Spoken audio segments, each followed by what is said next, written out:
ರಾಜಾಜಿನಗರ ವಿಧಾನಸಭಾ ಕ್ಷೇತ್ರದ ಜೆಡಿಎಸ್ ಘಟಕದ ವತಿಯಿಂದ ಕ್ಷೇತ್ರದ ವಾರ್ಡ್ ಅಧ್ಯಕ್ಷರು, ಮಹಿಳಾ ಅಧ್ಯಕ್ಷರು, ವಿಭಾಗಗಳ ಅಧ್ಯಕ್ಷರು, ಅಧಿಕಾರಿಗಳ ನೇಮಕಾತಿ ಕಾರ್ಯಕ್ರಮ ನಡೆಯಿತು.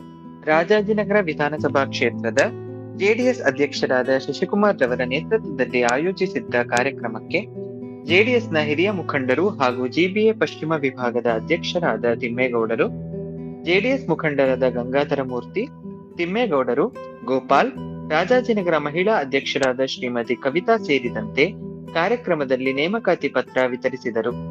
ಇದೇ ಸಂದರ್ಭದಲ್ಲಿ ಏಪ್ರಿಲ್ 11ರಂದು ಕೊಮ್ಮಗೊಟ್ಟ ನೈಸ್ ಗ್ರ್ಯಾಂಡ್ನಲ್ಲಿ ನಡೆಯುವ ಜನತಾ ಸಮಾವೇಶವನ್ನು ಯಶಸ್ವಿಗೊಳಿಸಲು ಏನೆಲ್ಲ ಸಿದ್ಧತೆ ಮಾಡಬೇಕೆಂದು ಸಭೆಯಲ್ಲಿ ಚರ್ಚೆ ಮಾಡಲಾಯಿತು.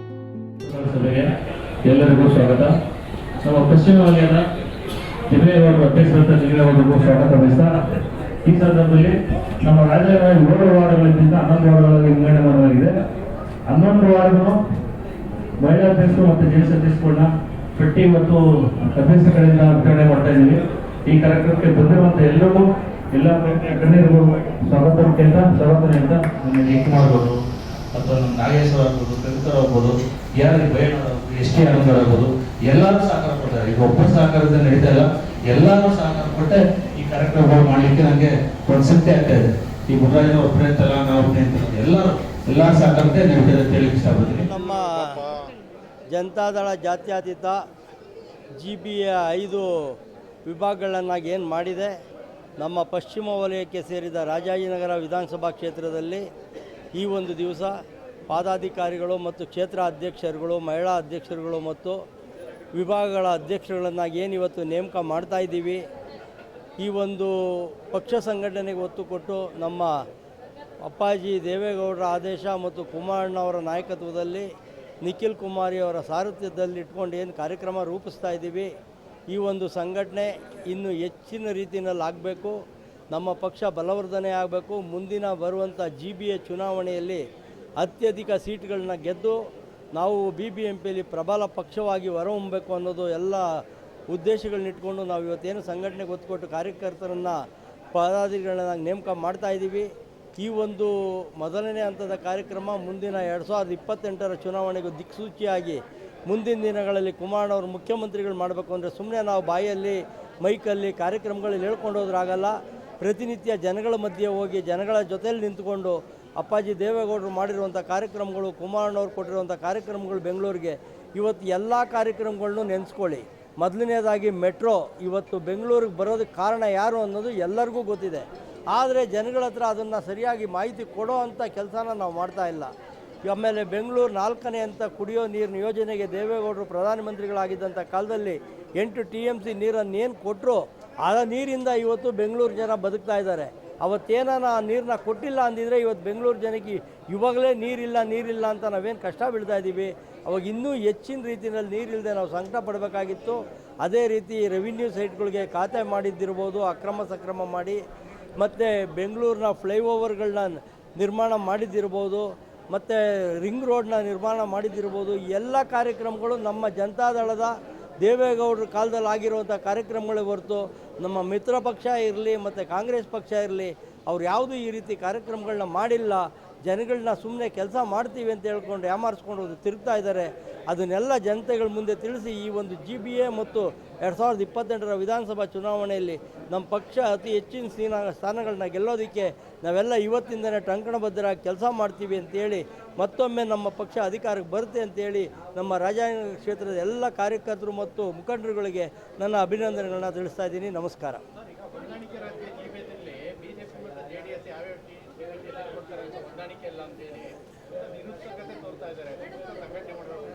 ಇವಾಗ ನೋಡಿ, ಹೊಂದಾಣಿಕೆ ರಾಜಕೀಯ ಅದು ಮುಂದಿನ ದಿನಗಳಲ್ಲಿ ಆಗುತ್ತೆ. ಇವತ್ತು ನಾವೇನಿದ್ರು ನಮ್ಮ ಪಕ್ಷನ ಸಂಘಟಿತವಾಗಿ ಬಲಪಡಿಸಬೇಕು ಅನ್ನೋದು ಒಂದೇ ನಮ್ಮ ಗುರಿ.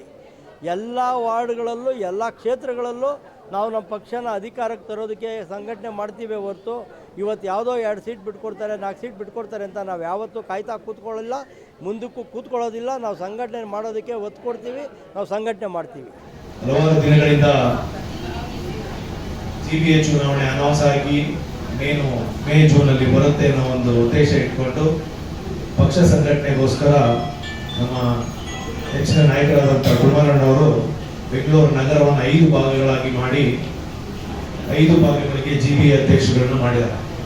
ಅದರ ಉದ್ದೇಶ ಇಷ್ಟೇ, 369 ವಾರ್ಡ್ಗಳಿರೋದ್ರಿಂದ ಸಂಘಟನೆ ಒಬ್ಬರ ಕೈಯಲ್ಲಿ ಕಷ್ಟ ಸಾಧ್ಯ ಅಂತ ಹೇಳಿ 5 ಭಾಗಕ್ಕೆ 5 ಜನ ಅಧ್ಯಕ್ಷರು ಮಾಡಿ ಸಂಘಟನೆ ಮಾಡಲಿಕ್ಕೆ ಅವಕಾಶ ಮಾಡಿಕೊಟ್ಟಿದ್ದಾರೆ. ಅದರ ಭಾಗವಾಗಿ ನಮ್ಮ ಪಶ್ಚಿಮ ಭಾಗದ ಅಧ್ಯಕ್ಷರಾಗಿ ಶ್ರೀ ತಿಮ್ಮೇಗೌಡರು ಆಯ್ಕೆಯಾಗಿದ್ದಾರೆ. ಅವರು ಆಯ್ಕೆಯಾದ ಮೊದಲ ದಿನದಿಂದ ನಾನು ದಿನ ಅಬ್ಸರ್ವ್ ಮಾಡ್ತಾ ಇದ್ದೀನಿ. ಮೊದಲ ದಿನದಿಂದ ಕಾಲಿಗೆ ಚಕ್ರ ಕಟ್ಕೊಂಡವರಂತೆ ಎಲ್ಲ ವಾರ್ಡ್ಗಳು ಎಲ್ಲ ಕ್ಷೇತ್ರಗಳ ಸಭೆಗಳನ್ನ ಕಂಟಿನ್ಯೂಸ್ ಆಗಿ ಮಾಡ್ತಿದ್ದಾರೆ. ಒಂದ್ಸಲ ದಿನಕ್ಕೆ 2-3 ಸಭೆಗಳನ್ನು ಮಾಡಿದ್ರು ಇದೆ. ಆದ್ರೆ ಒಂದು ಸಂಘಟನಾ ದೃಷ್ಟಿಯಿಂದ ಬಹಳ ಹಿರಿಯ ಅನುಭವಿ, ಮತ್ತೆ 2-3 ಬಾರಿ ಕಾರ್ಪೊರೇಷನ್ ನಿಂತು ಒಂದ್ಸಲ ಸೋತು ಒಂದ್ಸಲ ಗೆದ್ದು BBMP ನಲ್ಲಿ ಆಡಳಿತ ಪಕ್ಷದ ನಾಯಕರಾಗಿ ವಿರೋಧ ಪಕ್ಷದ ನಾಯಕರಾಗಿ ಕೂಡ ಕೆಲಸ ಮಾಡಿದ್ದಾರೆ. ಹಾಗಾಗಿ ಅವರಿಗೆ ಹೆಚ್ಚಿನ ಅನುಭವ ಕೂಡ ಬೆಂಗಳೂರು ಬಗ್ಗೆ ಇದೆ. ಬೆಂಗಳೂರು ಏನು ಅಂತ ಗೊತ್ತಿದೆ. ಅದರಲ್ಲೂ ನಮಗೆ ಖುಷಿ ಏನಂತಂದ್ರೆ ಪಶ್ಚಿಮ ವಿಭಾಗಕ್ಕೆ ಬಸವನಗುಡಿ ಕ್ಷೇತ್ರದ ನಮ್ಮ ಪಕ್ಕದ ಕ್ಷೇತ್ರ, ಆ ಕ್ಷೇತ್ರದಿಂದ ತಿಮ್ಮೇಗೌಡರು ಮಾಡಿರೋದು ನಮ್ಮೆಲ್ಲರಿಗಿಂತ ಕಾರ್ಯಕರ್ತರಿಗೆ ಒಂದು ಹುರುಪು ತಂದಂತಾಗಿದೆ. ಅವರು ಅದೇ ರೀತಿ ಕೆಲಸ ಮಾಡ್ತಾರೆ. ಯಾಕೆಂದ್ರೆ ನಾನು ಅವ್ರನ್ನ ಸುಮಾರು ಒಂದು 25-30 ವರ್ಷದಿಂದ ಬಲ್ಲೆ. ನಾವು ಕೂಡ ಅವರೆಲ್ಲ ಜೊತೆಗೆ ಯುವಜನತಾಳದಿಂದ ಬಂದವ್ರಲ್ಲ. ಅದೇ ರೀತಿ ನಾವು ಕೂಡ ಅವ್ರಿಗೆ ಸಹಕಾರ ಕೊಡ್ಬೇಕಾಗ್ತದೆ. ನಾವು ಒಂದು ಕ್ಷೇತ್ರ ಮಾತ್ರ ನಾವೇನೋ ಕೆಲಸ ಮಾಡ್ತೀವಿ, ಇನ್ನೊಂದು ಕ್ಷೇತ್ರ ಮಾಡಕ್ಕಾಗಲ್ಲ ಅನ್ನೋ ಪರಿಸ್ಥಿತಿ ಕೂತಿದ್ದೀವಿ ಬೆಂಗಳೂರಲ್ಲಿ. GBA ಕಾರ್ಪೊರೇಷನ್ ಚುನಾವಣೆ ಬಂದಿರೋದ್ರಿಂದ ನಾವು ಕಳೆದ MP ಚುನಾವಣೆಯಲ್ಲಿ BJP ಭಾರತೀಯ ಜನತಾ ಪಾರ್ಟಿ 25 ಗೆದ್ದಿತ್ತು ಕಳೆದ MP ಚುನಾವಣೆ. ಆದ್ರೆ ಮೊನ್ನೆ ನಡೆದಂತ MP ಚುನಾವಣೆಯಲ್ಲಿ ಅವರು ಸುಸ್ತಾಗ್ಬಿಟ್ಟಿದ್ರು. ನಾವೇನಾದ್ರೂ ಅವ್ರ ಜೊತೆ ಹೋಗ್ಲಿಲ್ಲ ಅಂತಿದ್ರೆ, ನಾವೇನಾದ್ರೂ ಅವ್ರಿಗೆ ಸಹಕಾರ ಕೊಡ್ಲಿಲ್ಲ ಅಂತಿದ್ರೆ 8-10ಕ್ಕೆ ನಿಂತ್ಕೊಂಡ್ಬಿಡೋರು. ಅದನ್ನ ಇದು ನಾನು ಹೇಳ್ತಾ ಮಾತಲ್ಲ, BJP ನಾಯಕರೇ ಹೇಳ್ತಾರೆ. JDS ಜೊತೆ ಹೋಗಿದ್ದಕ್ಕೆ ನಮಗೆ 17-18 ಸೀಟ್ ಬರ್ಲಿಕ್ಕೆ ಸಾಧ್ಯ ಆಯ್ತು. ಇಲ್ಲ ಅಂತಿದ್ರೆ ನಾವು 16 ಕಡೆ ಸೋಲ್ತಿದ್ವಿ. ಈ ಸಹಕಾರ ಕೊಟ್ಟು ನಾವು ದೇಶದಲ್ಲಿ ಪ್ರಧಾನಮಂತ್ರಿ ಆದಂತಹ ಶ್ರೀ ಮೋದಿಜಿ ಅವರನ್ನ ಪ್ರಧಾನಮಂತ್ರಿ ಆಗ್ಲಿಕ್ಕೆ, ಅದೇ ರೀತಿ ಕುಮಾರಣ್ಣ ಕೇಂದ್ರದ ಮಂತ್ರಿ ಆಗ್ಲಿಕ್ಕೆ JDS ನ ಕಾರ್ಯಕರ್ತರು ಸಿಕ್ಕಾಪಟ್ಟೆ ಕಷ್ಟ ಇದೆ, ಕಷ್ಟಪಟ್ಟು ಕೆಲಸ ಮಾಡಿದ್ದಾರೆ. ಹಾಗಾಗಿ ನಾವು ಕೇಂದ್ರದಲ್ಲಿ BJP ಜೊತೆ NDA ನಾನು ಶಶಿಕುಮಾರ್ ಹೇಳಿದೆ, ಫಸ್ಟ್ ಮುಳಜನರು ಇರೋರು ಅಂತ ಹೇಳಿದೆ. ಶಶಿಕುಮಾರ್ ಅವರು ನಮಗೆ ಕೂಡ ಮಾತಾಡ್ತಾ ಇದ್ದೀವಿ. ನಾವು ಏನಿಲ್ಲ, 2 ನಿಮಿಷ ಮುಗಿಸ್ಬಿಡ್ತೀವಿ. 10 15 ಭಾವಿಸ್ಬಾರ್ದು. ಈಗ ಶಶಿಕುಮಾರ್ ಅವರು ಮೀಟಿಂಗ್ ಮಾಡ್ತಾ ಇದ್ದಾರೆ, ಕರೀತಾ ಇದ್ದಾರೆ. ಆಮೇಲೆ ಸುಮಾರು ಸಂಘಟನೆ ಇದರಲ್ಲಿ ತೊಡಗಿದ್ದಾರೆ. ಅವರು ಕವಿತಾ ಮೇಡಮ್ ಅವರು ಎಲ್ಲ ಮಾಡ್ತಾ ಇದ್ದಾರೆ. ಸರಿ, ಈಗ ಇನ್ನೂ ಒಂದು ಸ್ವಲ್ಪ ಶಶಿಕುಮಾರ್ ಅವರು ಸಂಘಟನೆ ಮಾಡಬೇಕಂತ ನಾನು ಕೇಳ್ಕೊಳ್ತೀನಿ. ಯಾಕೆ ಅಂದ್ರೆ ಮುಂದೆ ಇವಾಗ ಗಂಗಾಧರ ಮೂರ್ತಿ ಸರಿ ಹೇಳಿದೆ. ಈಗ ಕುಮಾರಣ್ಣ ಅವ್ರದ್ದು ಒಳ್ಳೆ ಚೆನ್ನಾಗಿದೆ, ಎಲ್ಲಾ ಸ್ಟೇಟಲ್ಲೂ ಇದೆ. ಆಮೇಲೆ ಅವ್ರ ಕಾರ್ಯಕ್ರಮಗಳನ್ನ ನಾವು ಮುಂದೆ ತಗೊಂಡು ಹೋದ್ರೆ ಜನ ಓಟ್ ಹಾಕಂತವ್ರಿದ್ದಾರೆ. JDS ನ ಇಷ್ಟಪಡೋದಿದೆ. ದೇವೇಗೌಡರು ಸಾಹೇಬರು, ಕುಮಾರಣ್ಣ ಅವ್ರ ಮೇಲೆ ತುಂಬಾ ಅಭಿಮಾನ ಇರೋರು ಇದ್ದಾರೆ. ಆದ್ರೆ ನಮ್ಮ ರಾಜನಗರದಲ್ಲಿ ಓಟ್ ಹಾಕಂತ ಮತದಾರರಿದ್ದಾರೆ. ಆದ್ರೆ ನಾವು ಲೀಡರ್ ಆದಂತವ್ರು ಸ್ವಲ್ಪ ಅವನ್ನ ಎನ್ಕ್ಯಾಶ್ ಮಾಡ್ಕೊಂಡು ಓಡಾಡಿದ್ರೆ ನಮ್ಗೆ ನಿಜವಾಗ್ಲೂ ತುಂಬಾ ಅವಕಾಶ ಇದೆ. ಆಮೇಲೆ ಗಂಗಾಧರ ಮೂರ್ತಿ ಸರ್ ಹೇಳಿದಾಗೆ ನಾವು ಇವಾಗ ಸಂಘಟನೆ ಮಾಡೋದಕ್ಕೆ ಸ್ಟಾರ್ಟ್ ಆದ್ರೆ ಕುಮಾರಣ್ಣ ಒಂದ್ಸರಿ ಪಾರ್ಟಿ ಆಫೀಸಲ್ಲಿ ಹೇಳೋದು, ನಿಮ್ಮ ಸಂಘಟನೆ ನೀವು ಮಾಡಿ, ನಾವು BJP ನಲ್ಲಿ ಟಿಕೆಟ್ ಕೇಳೋದಕ್ಕೆ ಅವಕಾಶ ಇರುತ್ತೆ. ನಾವು ಸಂಘಟನೆ ಮಾಡಲಿಲ್ಲ ನಾವು ಕೇಳಿದ್ರೆ ಕಷ್ಟ ಆಗುತ್ತೆ. ನಿಮ್ಮ ಕ್ಷೇತ್ರಗಳಲ್ಲಿ, ನಿಮ್ಮ ವಾರ್ಡ್ಗಳಲ್ಲಿ ನೀವು ಸಂಘಟನೆ ಮಾಡಿದ್ರೆ ಕೇಳೋದಕ್ಕೆ ಅವಕಾಶ ಇದೆ, ದಯವಿಟ್ಟು ಮಾಡಿ ಅಂತ ಕುಮಾರಣ್ಣ ಹೇಳಿದ್ದಾರೆ. ಗಂಗಾಧರ ಮೂರ್ತಿ ಸರ್ ಅದನ್ನ ಹೇಳಿದ್ದಾರೆ. ಶಶಿಕುಮಾರ್ ಅವರು ನಮ್ದೊಂದು ಸಣ್ಣ ಸಲಹೆ, ನಾವು ಸುಮಾರು ಸಲ 2-3 ಸಲ ಹೇಳಿದ್ವಿ ಮೀಟಿಂಗ್ ಬಂದಾಗ, ನೀವು ಸಂಘಟನೆ ಮಾಡ್ತಾ ಇದ್ರೆ ಓಕೆ.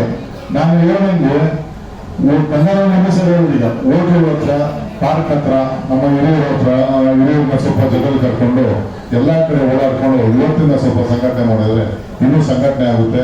ಓಡಾಟಂತ ಮತದಾರರಿದ್ದಾರೆ, ಅದನ್ನ ನಾವು ಎನ್ಕರೇಜ್ ಮಾಡ್ಕೊಳ್ಳೋಣ ಅಂತ ಹೇಳ್ತಾ ನಾನು ಮಾತಾಡೋಕೆ ಅವಕಾಶ ಕೊಡೋದಕ್ಕೆ ಎಲ್ಲರಿಗೂ ಧನ್ಯವಾದಗಳು. ಜೈ ಹಿಂದ್, ಜೈ JDS. ಈಗ GBA ಏನು ಒಂದು ಚುನಾವಣೆ ಬರ್ತಾ ಇದೆ, ಅದಕ್ಕೆ ಎಲ್ಲ ತಯಾರಿ ಇದೊಂದು ಅನ್ಸುತ್ತೆ. ಮತ್ತೆ ಏನು ಈ ಯುಗಾದಿ ಕಳೆದ ಮೇಲೆ ನಮ್ಮ ಕ್ಷೇತ್ರಕ್ಕೆ ಪಶ್ಚಿಮ GBA ಅಧ್ಯಕ್ಷರಾಗಿ ತಿಮ್ಮೇಗೌಡರು ಬಂದಿದ್ದಾರೆ. ಈ ದಿನ ಸುದೈವ ಅನ್ಬೋದು. ನನ್ನ ವೈಯಕ್ತಿಕವಾಗಿ ಹೇಳ್ಬೇಕಾದ್ರೆ ಅವರ ಸಂಘಟನೆ, ಅವರ ವ್ಯಾಪಾರ, ವಾಣಿಜ್ಯದ ಬಗ್ಗೆ ನಮ್ಗೆಲ್ಲ ಅರಿವಿದೆ. ಅವ್ರಿಗೆ ಒಂದು ನಿಮಿಷ ಬಿಡಲಿಲ್ಲ. ಆದ್ರೂ ಈಗ ಏನು ವರಿಷ್ಠರು ಕೊಟ್ಟಿದ್ದಾರೆ ಜವಾಬ್ದಾರಿನ ಪಕ್ಷದ ಒಂದು ನಿಷ್ಠೆ ವಹಿಸಿ ಮಾಡ್ತಾ ಇದ್ದಾರೆ. ಅವ್ರಿಗೆ ಒಂದು ನಿಮಿಷ ಬಿಡಲಿಲ್ಲ, ನನ್ನ ಗಮನಕ್ಕಿದೆ ಅವರು. ಅದೇ ರೀತಿ ನಾವು ಇನ್ನು ಮುಂದೆ ಹಿಂದೆ ಏನಾಗಿದೆ ಈ ಕ್ಷೇತ್ರದಲ್ಲಿ ಎಲ್ಲ ಮರೆಯೋಣ. ಈಗ ನಿಕಟಪುರ ಅಧ್ಯಕ್ಷರು ತಿಮ್ಮೇಗೌಡರು ಇದ್ದಾರೆ, ಏನು ಈಗಿನ ಅಧ್ಯಕ್ಷರು ಶಶಿಕುಮಾರ್ ಅವರು ಇದ್ದಾರೆ, ಮತ್ತೆ ಎಲ್ಲ ನಮ್ಮ ನಾಯಕರು ಇದ್ದಾರೆ. ಎಲ್ಲ ಜೋಡತ್ರಿಯಾಗಿ ಈ JDS ನ ಕಟ್ಟಕ್ಕೆ ಹೊರಟ್ರೆ ಏನೇನು ದೊಡ್ಡದೇನಿಲ್ಲ ರಾಜಾಜಿನಗರದಲ್ಲಿ. ಮತ್ತೆ ನಮ್ಮಲ್ಲಿ ಸಂಘಟನೆ ಅಂದ್ರೆ ಬರೀ ಪಕ್ಷಿತ್ತು ಚುನಾವಣಾ ಸಂದರ್ಭದಲ್ಲಿ ಆಗಬಾರ್ದು. ಏನು ಸಾಮಾನ್ಯ ಜನರ ಮತ್ತು ಬಡವರ ಕಷ್ಟ ಸುಖಗಳಿಗೆ ಭಾಗಿಯಾದ್ರೆ ಮಾತ್ರ ಒಬ್ಬರು ನಾಯಕರಾಗಕ್ಕೆ ಸಾಧ್ಯ. ಏನು ಅವರ ಸುಖ ದುಃಖ ಏನಿರುತ್ತೋ ಅದನ್ನ ಹೋಗ್ಬೇಕು. ಈಗ ಹೋಗ್ತಾ ಇರ್ತೀವಿ, ಯಾರಾದ್ರೂ ಏನಾದ್ರೂ ಒಂದು ಒಳ್ಳೇದ ಕೆಟ್ಟ ಗಮನವಹಿಸ್ಕೊಂಡು ಅದಕ್ಕೆ ಪರಿಹಾರ ಕೊಡ್ಬೇಕು. ನಾವು ಪಕ್ಷಕ್ಕೂ ಹೆಸರು ಬರ್ತದೆ. ಅದು ಬಿಟ್ಟು ಚುನಾವಣಾ ಸಂದರ್ಭದಲ್ಲಿ ಮಾತ್ರ ಹೋದ್ರೆ ಏನ್ರಿ ಇಷ್ಟು ದಿವಸ ಎಲ್ಲೋಗಿದ್ರಿ ನೀವು, ಈಗ ಬಂದಿದ್ದೀರಾ ಅಂತಾರೆ. ಅದೇ ನಾವು ಏನಾದ್ರೂ ಉತ್ತಮ ಕೆಲಸ ಮಾಡೋದ್ರೆ ಅವರೇ 10 ಜನ ಕರ್ಕೊಂಡ್ ಬರ್ತಾರೆ. ಈಗ ಬೆಂಗಳೂರು GBA ಕಾರ್ಮಿಕ ವಿಭಾಗದ ಅಧ್ಯಕ್ಷರಾಗಿ 3 ವರ್ಷಕ್ಕೆ ಕಾಲಿಟ್ಟಿದ್ದೀನಿ. ಈಗ ತುಂಬಾ ಅನುಭವವಾಗಿದೆ, ಏನೇನ್ ಕಷ್ಟ ಇದೆ. ದಿನಕ್ಕೆ 5-6 ಕಂಪ್ಲೇಂಟ್ ಬರುತ್ತೆ. ಕಾರ್ಮಿಕ ಏನೋ ಒಂದು ಇಲಾಖೆಗಿರ್ಬೋದು, ಸಂಘಟನೆಗಳಿಗಿರ್ಬೋದು, ಒಂದು ಹೋಟೆಲ್ ಇರ್ಬೋದು, ಒಂದು ಕಟ್ಟಡ ಕಟ್ಟೋದಿರ್ಬೋದು. ಅದನ್ನ ಯಾವ ರೀತಿ ಅಂದ್ರೆ 12 ಗಂಟೆ ಆದ್ರೂ ನಾನು ಎನಿ ಟೈಮ್ ನಿಮ್ಗೆಲ್ಲ ಗೊತ್ತಿರುತ್ತೆ, ನಮ್ಮ ಫ್ರೆಂಡ್ಸ್ ಎಲ್ಲ ಇದ್ದಾರೆ, ಯಾವತ್ತೂ ಮೊಬೈಲ್ ಆಫ್ ಮಾಡಲ್ಲ. ನಾನು ಮೊಬೈಲ್ ಆಫ್ ಮಾಡೋದಂದ್ರೆ ಕೋರ್ಟಲ್ಲಿ ಇದ್ರೆ ಮಾತ್ರ. ಅಲ್ಲಿ ಬಿಟ್ರೆ ಏನು ಕೆಲಸ ಮಾಡ್ಬೇಕು ಅಂದ್ರೆ, ಈಗ ನಾವು ಪಕ್ಷ ಕಟ್ಟೋದಂದ್ರೆ ಚುನಾವಣಾ ಸಂದರ್ಭದಲ್ಲಿ ಸಭೆ ಕರ್ಸ್ಬಿಡೋದು, ಏನೋ ಒಂದು ತಿಂಡಿ ಕೊಡೋದಲ್ಲ, ಮನೆ ಬಾಗಿಲು ಮಾಡ್ಬೇಕು. ಏನ್ ನಿಮ್ಗೆ ಕಷ್ಟ ಗೊತ್ತಿರುತ್ತೆ, ಗೊತ್ತಿದ್ರು ನಾವು ಸೈಡಲ್ಲಿ ಇರ್ತೀವಿ. ಆಮೇಲೆ ಚುನಾವಣಾ ಸಂದರ್ಭದಲ್ಲಿ ಹೋದ್ರೆ ನನ್ನೇ ಕೇಳ್ತಾರೆ, ಇರೇ ಇಷ್ಟ ದಿವಸ ಎಲ್ಲಿದ್ರಿ, ಅವತ್ ನಿಮ್ಗೆಲ್ಲ ಗೊತ್ತಿತ್ತು, ಎಲ್ಲಿ ಬಂದ್ರಾ ಹೋದ್ರಾ ಅಂತಾರೆ. ಆದ್ರಿಂದ ಇನ್ ಮುಂದೆ ನಾವ್ ಏನ್ ಮಾಡ್ಬೇಕು ಅಂದ್ರೆ, ಬರೀ ಪಕ್ಷದ ಸಂಘಟನೆ ಜೊತೆಗೆ ಬಡವರು ಕಾರ್ಮಿಕರ ಪರವಾಗಿ ಎಲ್ಲಿ ಏನ್ ನಮ್ಗೆ ಕಿವಿತಿದ್ರೆ ಸಾಕು, ಅವ್ರು ಹೇಳಿಲ್ಲ, ಅವರು ನಮ್ಗೆ ಫೋನ್ ಮಾಡಿಲ್ಲ ಅನ್ನೋದಲ್ಲಲ್ಲಿ ಹೋಗ್ಬಿಟ್ಟು ಮನೆ ಭಾಗವಹಿಸ್ಬನ್ನಿ. ಇಂಥ ಕಾರ್ಯಕ್ರಮಕ್ಕೆ ಒಂದು ಕಷ್ಟ ಕಾಲ್ಬಿಡಿ, 10 ಜನ ಅಲ್ಲ 20 ಜನ ಕರ್ಕೊಂಡ್ಬರೋ ತಾಕತ್ತು ನಮ್ಗೆ ಸಿಗ್ತದೆ. ಆದ್ರಿಂದ ಪಕ್ಷ ಸಂಘಟನೆ ಜೊತೆಗೆ ಈ ಕ್ಷೇತ್ರದಲ್ಲಿ ಏನ್ ಕುಂದುಕೊರತೆಗಳು ಇದಾವೆ, ಆದ್ರೆ ಏನ್ ಬಡವರಿಗೆ ಎಲ್ಲಿ ಕಷ್ಟ ಇದೆ, ಎಲ್ಲಿ ಸಾಮಾನ್ಯ ಜನರು, ಶ್ರೀಮಂತರಿಗೆ ಯಾರಿಗೂ ತೊಂದರೆ ಇರಲ್ಲ. ಶ್ರೀಮಂತರು ಅದು ಸೀಮಿತ ಆಗಿರುತ್ತೆ, ನಮ್ಗೆ ಏನು ಬೇಕಾಗಿಲ್ಲ ಅಂತ. ಕಷ್ಟ ಇರೋದು ಬಡವರಿಗೆ, ಸಾಮಾನ್ಯ ಜನರಿಗೆ ಏನೇ ಕಷ್ಟ ಇದ್ರು ಹೋಗೋಣ, ಪಾದಯಾತ್ರೆ ಮುಖಾಂತರ ಹೋಗ್ತಾ ಇದ್ರೆ ಏನಾದ್ರೂ ಒಂದು ಕಾಣುತ್ತೆ ಕಣ್ಣಿಗೆ. ಅದು ಬಿಟ್ಟು ಕಾರಲ್ಲಿ ಬೈಕಲ್ಲಿ ಆಯ್ ಬಾಯಿ ಅನ್ಕೊಂಡು ಟಾಟಾ ಮಾಡ್ಕೊಂಡ್ರೆ ನಮ್ಗೂ ಟಾಟಾ ಮಾಡ್ತಾರೆ ಅಷ್ಟೇ. ಇನ್ ಮುಂದೆ ಹಾಗಾಗ್ಬಾರ್ದು. ಎಲ್ಲಾ ರೀತಿಯಲ್ಲೂ ಈ ರಾಜಾಜಿನಗರದಲ್ಲಿ ಪಕ್ಷ ಸಂಘಟನೆಗೆ ಏನು ಒಂದು ಸಂಕಷ್ಟದಲ್ಲಿರ್ತಾರೆ ಸಾಮಾನ್ಯ ಜನರಿಗೆ, ಬಡವರಿಗೆ, ಕಾರ್ಮಿಕರ ಪರವಾಗಿ ದುಡಿಯೋಣ. ಮತ್ತೆ JDS ಪಕ್ಷವನ್ನ ಈ ರಾಜಾಜಿನಗರದಲ್ಲಿ GBA ಮುಖಾಂತರ ಅಧಿಕಾರಕ್ಕೆ ತರೋಣ. ಮತ್ತೆ ಏನ್ ಇವಾಗ ನಾಯಕರೆಲ್ಲ ಮಾತಾಡಿದ್ರು, ಈಗ 11 ವಾರ್ಡ್ ಆಗಿದೆಯಲ್ಲ ಸರ್, ಇದು 11 ವಾರ್ಡ್ ನಾವು 3 ಸಿಗುತ್ತೆ, 4 ಸಿಗುತ್ತೆ, ಮಹಿಳೆಯರಿಗೆ ಸಿಗುತ್ತೆ ಅಲ್ಲ. ಏನ್ ಮೀಸಲಾತಿ ಸಿಕ್ಕಿದೆಯೋ, ಅಧ್ಯಕ್ಷರು ತಿಮ್ಮೇಗೌಡರು ಎಲ್ಲ ಇದ್ದಾರೆ, ಗಂಗಾಧರಮೂರ್ತಿ ಅವರು 11 ವಾರ್ಡ್ಗೂ ತಯಾರಾಗಿರೋಣ. ಯಾವ್ದು ಸಿಗುತ್ತೆ ಬಿಡುತ್ತೆ ನಮ್ಗೆ ಮಾಹಿತಿ ಇರಲ್ಲ. ಕುಮಾರಣ್ಣವ್ರು ಮಹಾಸಭೆಯಲ್ಲಿ ಹೇಳಿದ್ದಾರೆ, ನೀವು ರೆಡಿ ಇರ್ರಿ, ಪ್ರತಿ ವಾರ್ಡಲ್ಲೂ ಇಡೀ ಬೆಂಗಳೂರಲ್ಲಿ 369ಕ್ಕೂ ರೆಡಿ ಇರ್ರಿ. ನಾನು ಅದನ್ನ ನೋಡ್ತೀನಿ, ಯಾರು ಕೆಲಸ ಮಾಡಿದ್ದಾರೆ, ಯಾರು ಬಲಿಷ್ಠವಾಗಿದ್ದಾರೆ, ಯಾರು ಹೆಸರು ತಗೊಂಡಿರೋ ಅವ್ರಿಗೆ ಗ್ಯಾರಂಟಿ ನಾನು ಟಿಕೆಟ್ ಮಾಡಿಸ್ಕೊಡ್ತೀನಿ ಅಂತಂದ್ರೆ. ಅದೇ ರೀತಿ ಮುಂದಿನ ದಿನಗಳಲ್ಲಿ ಏನು ಸಾರ್ವಜನಿಕರ ಪರವಾಗಿ ಕೆಲಸ ಮಾಡ್ಕೊಂಡು ಪಕ್ಷವನ್ನ ಸದೃಢಗೊಳಿಸಿ ಬೆಳೆಸೋಣ ಅಂತ ಹೇಳಿ ನನಗೆ ಅವಕಾಶ ಕೊಟ್ಟಿಲ್ಲ. ಅದ್ರ ಕಾರಣ ಏನು?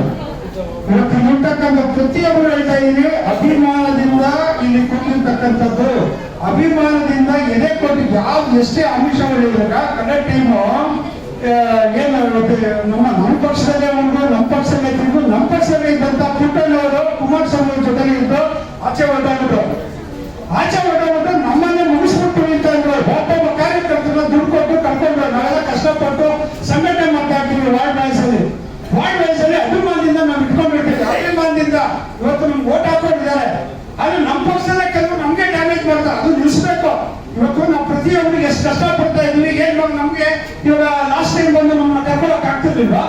ಪುಟ್ಟಣ್ಣವ್ರು ಕರೆದಿಲ್ವಾ ಎಲ್ಲಾದ್ರು? ಅವ್ರ ಆತ್ಮ ಮುಟ್ಕೊಂಡು ಹೇಳಿ ಎಲ್ಲರೂ ಆನೆಸ್ಟ್ ಇಂದ ಅವರವರ ಹೃದಯಪೂರ್ವಕವಾಗಿ ಹೃದಯದಲ್ಲಿ ಇಟ್ಕೊಂಡು ಹೇಳ್ಬಾರ್ದು. ಒಬ್ಬ ಕಾರ್ಪೊರೇಟರ್ ಹೇಳ್ತಾರೆ ನಮ್ಮ ಭಾಗದಲ್ಲಿ ಒಬ್ಬರು ನೀರು ಕರ್ಕೊತಾರೆ, ಅದು ನಮ್ದು ಕೆಲವು ತಪ್ಪಿದೆ. ಅವ್ರು ಸತ್ತಾಗ ನಮ್ಮಲ್ಲಿ ಕೆಲವು ಹೋಗಿಲ್ಲ ಅಂತ ಏನೋ ಅವ್ರ ಪಾಪ ಆಚೆ ಹೋಗೋದು ನಡೆಯೋದು.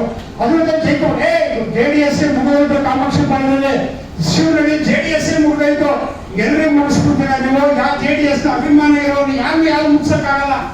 ಅಧಿಕಾರ ಬರುತ್ತೆ ಹೋಗುತ್ತೆ.